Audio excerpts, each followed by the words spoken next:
Hi everyone, welcome to UET. I'm Chris King. I'm Alexander Boyd. Welcome. This is our first video for this channel. This channel, as I said, is UET. Stands for Upper Echelon Technology. It is our fourth division in TTK, which is a story in itself and stuff. But I'm really happy. I'm really excited for this. Obviously, I have Alexander Boyd, my really close partner with all this stuff. So we're gonna start introducing this segment, which is tech rundowns. Very much like if you found us on Good Bad Deadly, just as we do game rundowns and film rundowns, we're going to start doing tech rundowns. We've been working on this project for a very long time. We're very tech savvy kind of guys. We're really interested in obviously keeping up to date with technology, phones, tablets, smartphones, laptops, desktops, TVs, all that kind of stuff. So you're going to hear all about that kind of stuff here today. And we're going to jump right into this so you guys can become familiar with it, and we're going to, continue to grow and learn as we go on. So let's get started. All right, so this is our tech rundown, as I said. So welcome to us leading you into the future. Yep. So tech rundown number one. So let's start off with Apple Watch.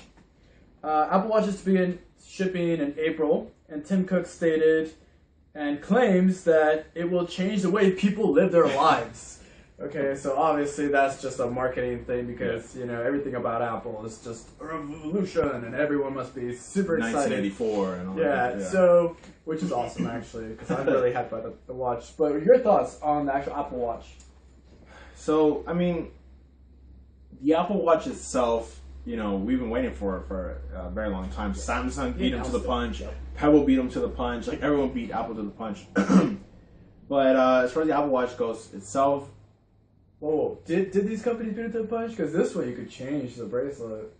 Oh yeah, that's something else we should talk about, is the fact that, the bands are going to come in like a regular band, a middle class band, a higher class band with the 24 like karat gold, like whatever, man. It's ridiculous. No, I mean, look, smartwatches in general, that is the question. Like, do we believe in smartwatches? Because this comes out in April. Are you going to get one? You actually have an iPhone, which is also really cool. I love the whole kind of symmetry where Alex has a lot of Apple products, where I carry a lot of Samsung products. So you get the best of both worlds. So are you going to pick up an Apple Watch? Okay, so to begin with, the thing is that since I've been an Apple fanboy, I've always been into the second generations of everything. So this is going to be the first generation of the smartwatches. The thing that I've learned about Apple, not to talk bad, but the thing is that they kind of use this as a beta test. Yes. Okay, so we just made our watches. Somebody has to test it. Yeah. We can't just pass it around Apple to Apple people. So let's just throw it out into the market. I think it's a cool idea. But the thing is that there's going to be a beta test. There's going to be this like, they'll learn from it. Okay, from what I've seen is that the whole interface is actually really small, and it works a lot like a phone. So I know that when you squish them together, you can actually get the full map of everything, and you can just scroll around like that. So I think that how they made this OS is awesome. I like that. The personalization I don't care about much, and it is simple to the core. Yeah. That's something that I really like about Apple. See, Apple, everybody always said that this is technology for dummies. Like, it makes it really easy. For me, it's the whole, you just need one click. You don't need both. Yeah. Eventually it did add up the whole double click thing. But the thing is that this is what they're trying to do. They're trying to make it as simple as possible. I don't know how it's going to work. I guess I'll have Bluetooth because I don't want to talk into my wrist. Like James Bond, like Sean Connery days, yeah. So, and another thing I don't like about this Apple Watch is that you have to have a phone and you have to have this separate device that you have to also pay for monthly. So, it's just you got to pay for your phone monthly, then this thing monthly. That's a good point. I mean, so the thing is that, like, with me, it's not a question of the Apple Watch because, like I said, I have a Samsung phone of the Galaxy. I'm a part of the Galaxy family. So would I get an Apple Watch? Of course not. But the question is, I don't even have a Samsung Gear. I have a Gear Circle, but I don't have a Gear because I don't believe in that technology. I don't. The big thing right now is wearables. Is how do we get people to wear our products and advertise our products? And I don't think that they're yet. They are there yet. Yeah. Neither Samsung nor Apple nor Google are actually in the right. Which is funny because we're not, designers yet. Although we have our products that we plan for, I have a concept of what I believe wearable technology should be, and watches is not a part of that. Yeah. Because you have your phone. How easy is it just slip in your pocket, pull out your phone, versus just accessing the message here where you can't even text here, you can't access web here, you can't. What can you do it with? So I don't know. I still think it's very in the early days. Maybe the Apple Watch 5, maybe the Samsung Gear 5 will be interesting, but I don't want a watch that I'm gonna pay $300 for with a 24-karat band that lasts me for an hour of battery life. It's just not worth it. See, that's the biggest problem I have with it is the actual battery life. Was it 2 hours? It's like 2 hours, I believe, right now. 2 hours. So obviously the next one will double Yeah. its life or whatever it's gonna be. Also, another thing is that I hardly use Siri. I hardly use Siri, and I'm sure this is going to be very Siri integrated into this thing. That's a good point. And so, like for texting, you cannot text in this thing, but thinks it does have a text feature. So I'm sure that it'll be through Siri. Again, it'll have to be like a headset or something, because again, I don't want to talk to Siri here, and then everybody's listening to my conversation. But the thing is that every time that I'm saying the F word, come on, they still don't get that. Okay, they still want to say duck. I'm ducking tired of this, okay? The thing is that I want Siri to actually work correctly, at least to be personalized by me, for me. So I want to be able to go into this thing as like, did you mean ducking? And then I'll actually fix it, and for them to actually get that. I can't wait for voice recognition to actually work. Yeah. I don't know what it's going to take. Like, either it's going to be something double the size of the Connect, but I can't wait till it actually works. I do believe that will change the way that we interact with technology, because that opens the door for smart cars, for smart houses and everything to really change stuff. So that's a conversation for another day, but those kind of conversations you're going to get here. So yeah, also, I think that this is a crucial step. I think that we need this to happen, the watches to happen. But the thing is that I think that we're just not ready for it. I think that they need to fix their Siri. Once the iPhone starts dying down, because supposedly the old plan was to go to iPhone 8. And then from there to stop. And I think that's what they're trying to do with the watches. I think this is going to be the new phone. I really don't think they're going to stop the phones, but I would like that to be the new change. But the thing is that they need to start pushing that Siri thing, because that you cannot type into your watch. Right. I think it's cool, great concept. I'm for it. I'm actually for it. I'm not going to get it. Probably one day when the 2 or the 2S comes out. The 2S is going to be obviously slimmer, bigger battery life, and it's going to have new bands. I really don't know what they're going to do with that. Well, that's that. So the second thing we have is Google planning on buying data wholesale from Sprint and T-Mobile to become a wireless carrier. So your thoughts on this? It's a very bold move, but as you know, that's just all that Google does. Is they innovate and they try to perfect. It's very crazy to see the journey that when we were kids, we didn't have a Google, and it just blew up out of nowhere. So they've hit every market that you can, besides entertainment, but they've hit every other market with websites, with technology, and now they're trying to get into just data itself, and become a wireless character. Do I think it's going to work?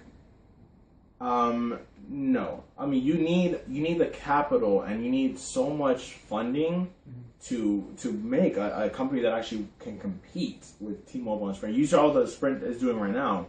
If you bring them their contract, your contract from Verizon or AT&T, they'll cut it in half.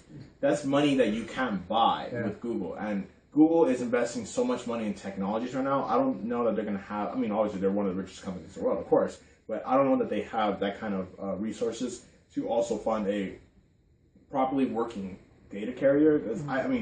I don't know if we should say which carriers we have, but whatever. I have T-Mobile, and I don't always get perfect service with T-Mobile. So what is going to tell me that Google is going to give me a better service? Not. But anyway, we'll go where our wallets tell us to go. If they can provide us a better deal than what T-Mobile or Sprint is offering, or Verizon. I used to have Verizon for years, and at some point they just got too greedy. So if they can offer us an actual reasonable data plan, then sure. But as far as the quality will go and all that kind of stuff, I don't know. I will say that I love Unity. I want to have a Google OS on my Google hardware on my Google carrier. I love how that sounds. That's my one thing with Samsung, is that they're still using Google's OS. I'd rather have a Samsung built software with a Samsung hardware with a whatever. That's one thing on Apple. Yes, that's precisely that's one of the best things about Apple is you have an Apple OS on an Apple hardware and an Apple Store. Yep. You know. Yep. So does that mean they're going to have a Google Store? You know, I think they have to. well, they should. I mean, if they have a carrier, then they will have to. And at that point, you can put out all your Google tablets, your Google phones and stuff. But again, one of the problems with the Google carrier and stuff is that I'm not a fan of the Google Nexus. I'm not a fan of the Google products. I almost went to Google products just so I can have a Google OS with a Google hardware because I like Android.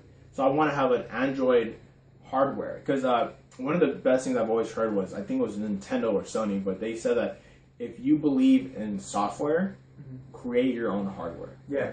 And, Google did it reverse. They created, I'm sorry. No, they did it the right way. They created their OS, and then they created the hardware for it to go with it. So now creating a carrier to go with the whole, that kind of trinity is a really cool idea.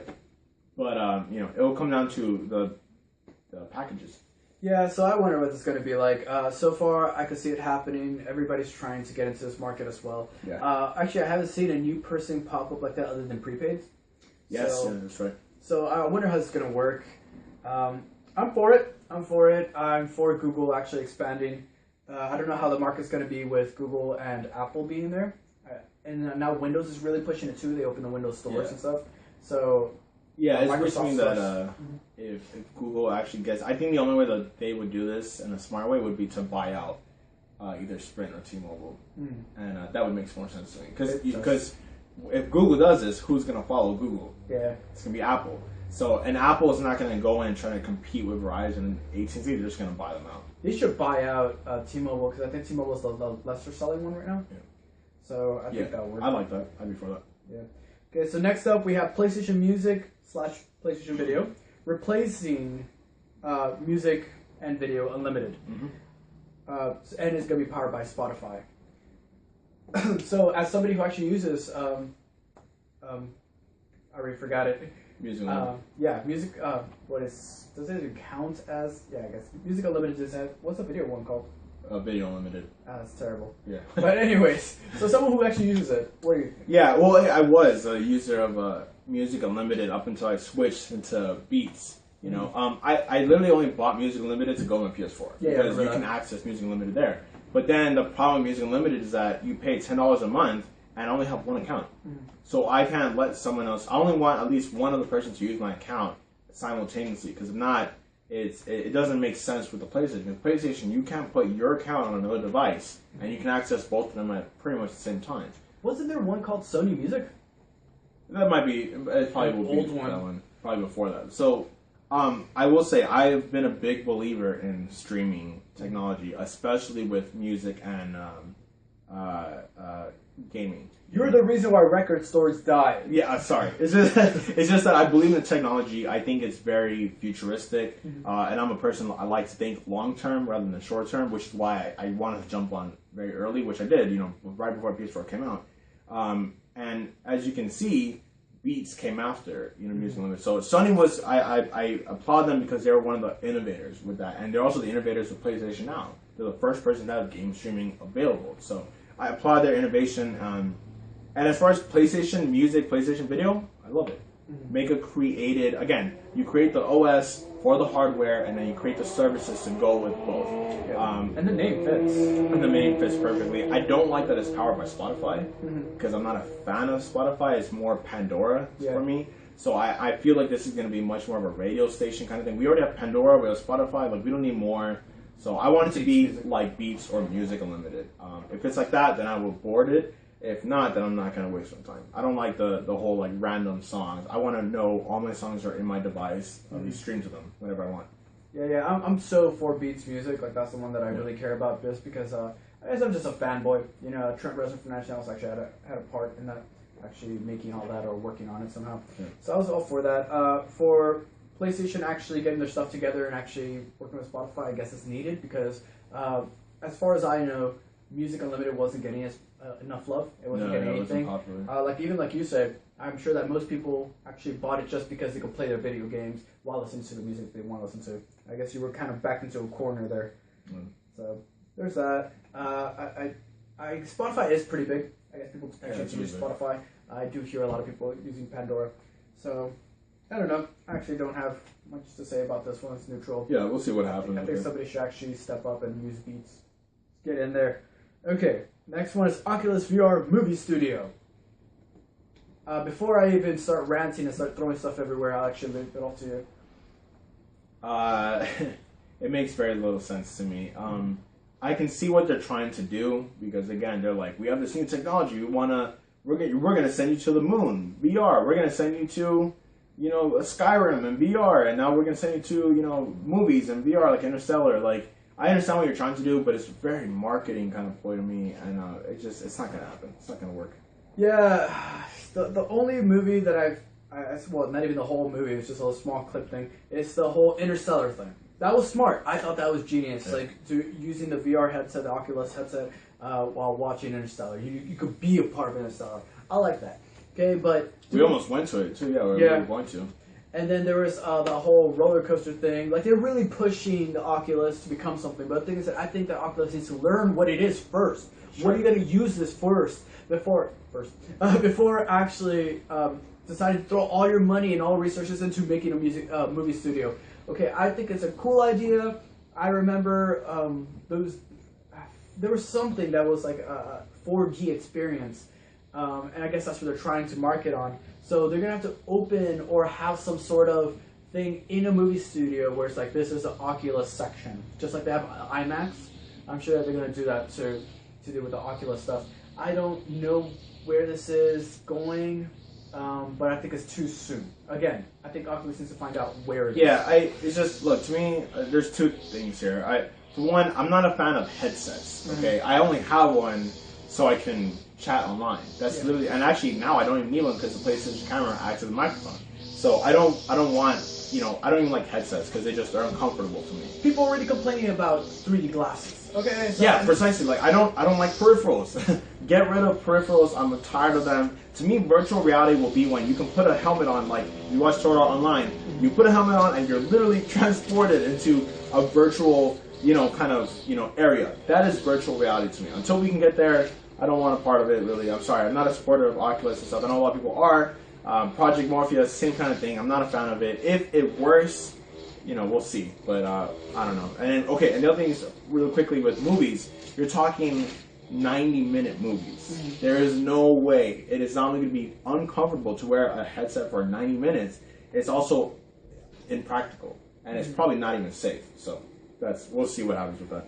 Yeah, I remember when I actually wore the Oculus. It was comfortable. It was okay. But I can't see myself actually being there for that long. Like, even stuff, when you see anybody using it for the roller coaster thing, like, they can't be there for more than, 3 minutes before they start wanting to vomit. So, now imagine that in a movie. It's just, I can't see it right now. Crazy. Okay, so next up, we got Samsung issues What's Next for MWC on March 1st. So, what do you think this is going to be? What are they announcing? I'm really excited. It's definitely going to be the S6. We know it's their next innovation of Galaxy. Could it be like a different name than the S6? Sure, but for all reports show, all store documents show that it's going to be the S6. I'm excited because I really want to pick one up as soon as possible. We're hearing that rumors that it's going to be the S6 with an edge, just like the Note Edge has a screen on the edge, but it's going to be kind of smaller. So. It's possible that it's going to be that. So what I want to get out of it is two things. I want to see the Galaxy S6 Edge. That's what I want. And I want to see the Galaxy Note Pro 12.2 2015 model. Those are the two that I really, really want to see that we're going to use for here. So I'm really hoping that it's that. I'm hoping that it's going to be a kind of short show. But I'm really excited. Most importantly is next week when we have this next tech rundown, it's going to be all MWC. Whatever companies that are going to be there and stuff, we know Apple is not going to be there. So anyone else who's going to be there, we will bring you guys all the news. We're going to cover it very extensively next week. So yeah, for some reason, the Galaxy gets a lot of love. Everybody loves Galaxy, but I've always been a fan of the Note. I don't know why. But I should have prefaced that saying that the Note is, at least in Samsung products, it is the superior phone. But that's why I said I wanted the S6 and the tablet, so I can get kind of both rather than the mixture. Which is ironic because I was a very early adopter of the phablets. Yeah. So. I'm still a fan of phablets. Yeah. I don't want to have two devices. I don't know. That I do the want same thing, right? I want the all-in-one device. Yeah. That's why I'm a fan of the. Very Apple, very Xbox. Yeah. Kind of thing. Yeah.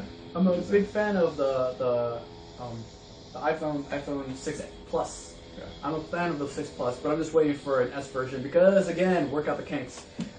Just it's bigger. It works both ways. You know, I'm still in school, so might as well use that. Yeah. I read a lot, so I think digital stuff works best for me in school. I like real books for stories, but textbooks, for some reason, I like digital. Okay, so moving on. We got FCC plans to run internet as a utility. Change minimum bandwidth standard. Okay, so this one is actually a big thing for me. We were actually talking about it behind the scenes, so let's hear it. Your thoughts. Yeah, so big news is that it just passed, I believe, this morning, so we know that this goes back like a year, so I'll say that in the beginning, like of this year, or whatever it was, last year, sorry, the FCC came out saying that they were thinking about the concept of treating internet as a utility. Yeah. Then like 5 months in, President Obama stated that yes, the FCC, he put pressure on them, said, you guys need to figure this out and make this a utility. Everyone needs equal access to it. We live in America, obviously, which is why I'm talking about President Obama. And then third most is today, where the bill actually passed. Mm-hmm. I'm not sure how it's going to work, if it's a bill or a law, whatever it is, but it's a structure. And we know from now on that the FCC is going to treat internet as a utility. I said it before, every household in America should have, it sounds like a campaign kind of thing, every household in America should have equal access to internet. I had, up until now, 6 gigabytes download, which is pathetic in 2015. Yep. If you go back when we were in the 90s and stuff, that would have been bonkers, it would have been crazy, for lack of a better term. But today, 6 gigabytes is nothing. Yep. It is slow as heck. So, supposedly the minimum is going to be raised to 15 gigs. I have more than that now, but for people who don't have access to that, middle America that doesn't have access to internet at all, you guys need this because when you give designers and artists their utensils, their canvas, their paintbrush, they can create amazing things. So I'm excited for that. I'm excited for the future UET because of that. Just everything that's possible now. Gaming alone, like how that's going to change, how developers are going to use this much more internet access is going to be interesting. So yeah, I mean, how Samsung, Apple will innovate. It's exciting. Yeah, like right now, if you don't know, there is about six wireless devices that are all using the same internet in one household. Like that's the average. Yes. So that's a lot for one small amount of internet. Yeah. So raising the bar from 6 to 15, it's needed. It's needed, especially now, especially in places that are fast growing. I understand that some people just don't like the internet. I understand some people don't see it as a requirement. Yeah. But in big places like this, like we're currently in Los Angeles, we're currently in California, we need it. New York, they need it. Yeah. And eventually it become a worldwide thing. It has become a necessity. And then even then, places like, I'm a person who believes that we're going to live in this weird Akira world. We're going to live in this weird Tron world. Like I could see the future kind of thing happening. So again, you mentioned earlier that we're talking about smart cars, we're talking about stuff. We're talking about hoverboards. Okay, we're gonna need. Yeah, there's no way that at CES this year the big thing was smart cars and stuff, and we were just talking about that exactly what you mentioned, that you're not gonna be able to have smart cars without smart roads. Yes. You're not gonna be able to have smart roads without smart houses. Mm-hmm. You're not gonna have smart houses without equal access to internet across the country. So the doors have been open now. So this is actually a historical kind of thing. So it's interesting. It's very interesting to see what's going to happen from now on, which kind of marks a perfect day to be filming this and everything. So it's very interesting. It's very scary too because 1984 is happening. Yes, it's happening. Hologram jobs is coming back. Okay, we already had Tupac. So there's that. Okay, next up we got Sony reports they dropped TV and smartphone business in favor of focusing on PlayStation. Stop it there. That's the last topic? So I don't even know if I should keep going. States that Apple is consequential to pursue smartphone sales. Okay, this is Sorry, I'm gonna tell you something first. Yeah. Just first thoughts, at least. I'm a big Sony fan. I've been a big Sony fan since the 90s. I mean, I've always believed in Sony products. So it's very interesting to see how far they were the Apple of the 80s and 90s. There's if you're a tech savvy guy, you know that Sony was the Apple of back then. They really brought us like what true technology should be. I've always said this before. Don't chastise me, but I've always said that America has always been the innovators. We kind of break these boundaries and like, look, here's a smartphone. And the Japanese have always been ones of perfecting. They've always they know.